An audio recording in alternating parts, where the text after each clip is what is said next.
From Trump to these guys that came here like lambs, like little lambs, and they hidden the wolf. They destroy first, and this is Trump himself. He destroys first because the relationship between Mexico and United States was excellent before Trump comes in.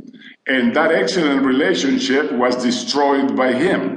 Do you think, Mr. Fox, that this suggests that there is going to be a real change in tone and policy from the Trump administration? Or do you think that there is a split in the top team? Or do you just think that they're, in a sense, playing good cop, bad cop? Trump is so committed with his voters, with his followers, that he will be obliged to sustain his commitments, his promises. And that's why I'm very doubtful that they will change. He destroys, and now he's saying, I'm proposing the best new way to go for Mexico and United States. We don't need that. We don't need the false prophet to tell us what we need. You say that, Mr. Fox, but it's also perfectly possible, isn't it, that if Mr. Trump is committed, for example, to a much faster, greater expansion of the program to deport illegal immigrants, there's nothing that Mexico can do about it. We will see that. The only thing we accept is that law and order must prevail in both of our nations and in the border. That's universally accepted. But they will have to prove, number one, that what they are moving into Mexico are Mexican nationals. Number two, that if they are criminals, I'm surprised. I mean, U.S., if they caught a criminal in United States, whether it is a Mexican, whether it is a U.S. citizen, whether it is an Indian, should be taken to jail in United States. Criminals deserve punishment. But I can assure you that most of Mexicans are not criminals.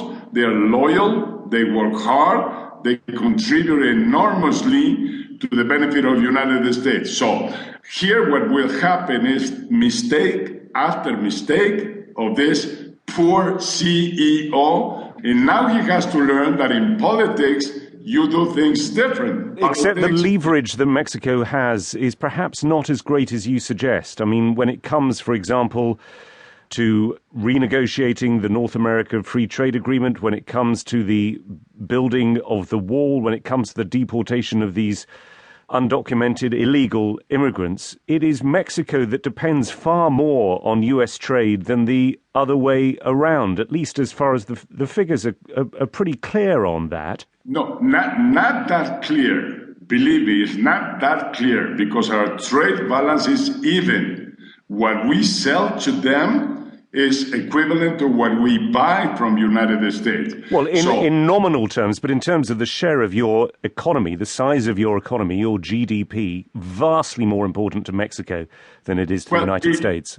Yeah, but we have the whole of the world to market our products. And it's 85% of total world market is not the United States.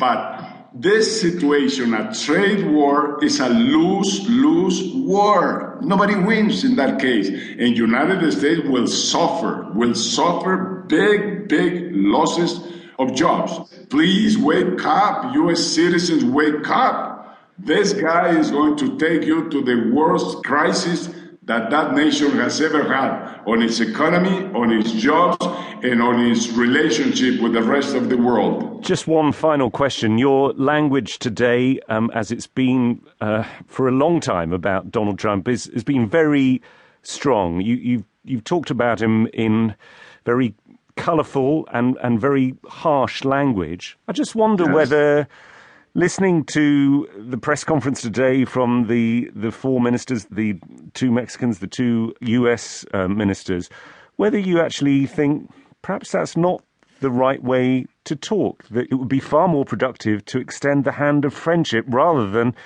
to be, frankly, throwing insults at him.